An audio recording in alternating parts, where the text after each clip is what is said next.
Hello and welcome to lesson 9 on Muhammad and the Immamates. This forms part of our Islam and Beliefs unit. Uh, Before we crack on, all homework is placed, or I should say all classwork is placed on Show My Homework, and that is where you will get access to this YouTube clip. Sitting alongside the hyperlink to this YouTube clip is an attached document. On that document, essentially, is a whole page of information on Muhammad and the Immamates. On that, there are key terms, which I'd like you to copy. So A, copy the key terms, and B, do the activities. So I'd like you to do the activities on that page also. In addition to that, could you please listen to this narrative and make notes as always, take a photo of your work and then email it to me. My email address is on Show My Homework.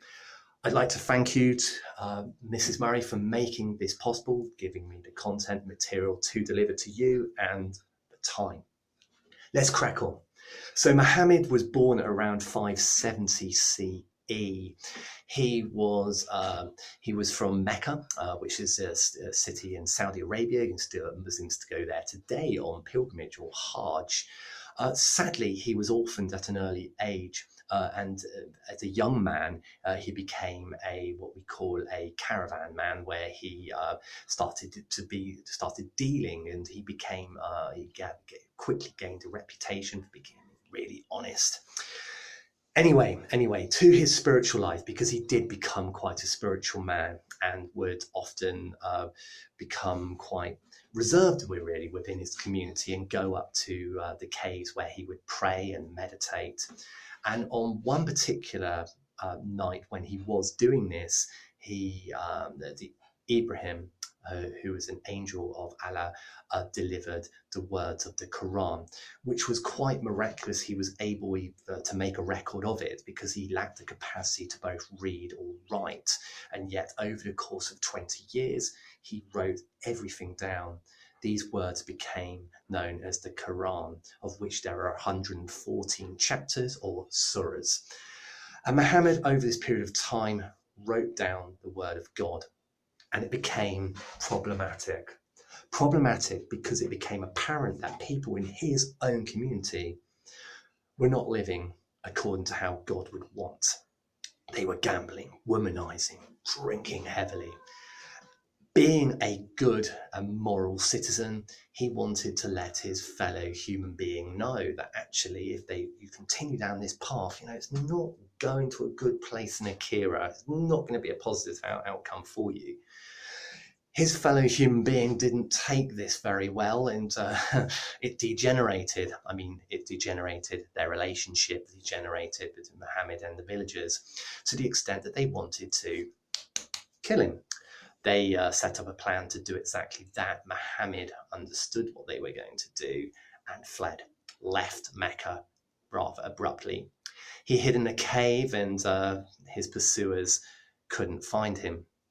Although Muhammad thought that the future was rather bleak because there were very few places, there were a finite number of places where they could look before they eventually found him.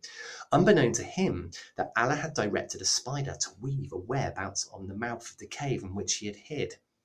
So, rather than meet a rather brutal, bloody end, time elapsed, nothing happened. His pursuers gave up. They couldn't find him. After a period of time, Muhammad bravely stepped out of the cave and realized that he had been saved. Seeing the cobwebs, obviously, he realized why. He traveled to Medina, a neighboring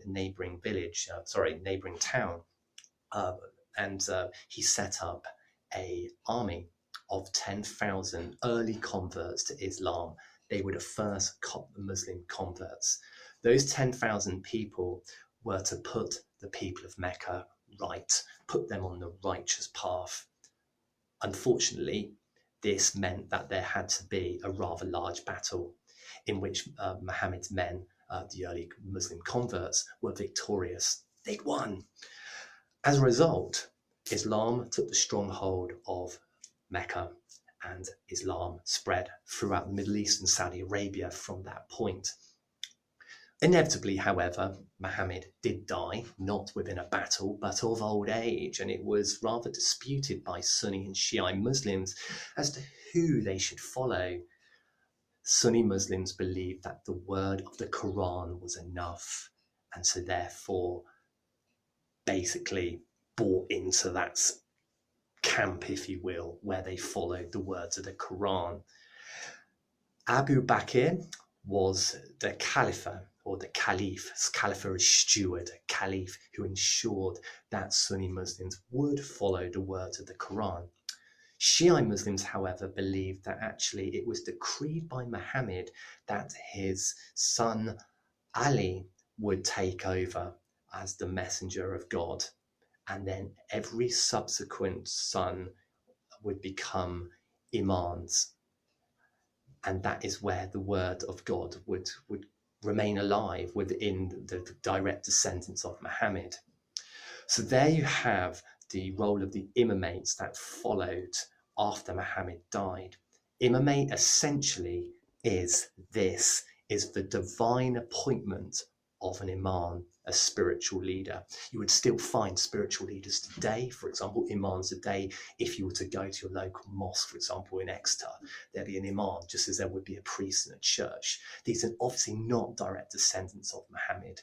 Those, the immamates, in other words, the divine appointment of the imam, has stopped long ago, but you still have people who lead, who are more like caliphs, if you will, who lead the community by ensuring that the Quran, the guidance of the Quran, is adhered to. Good luck with your notes, guys, and I look forward to receiving your work. Take care.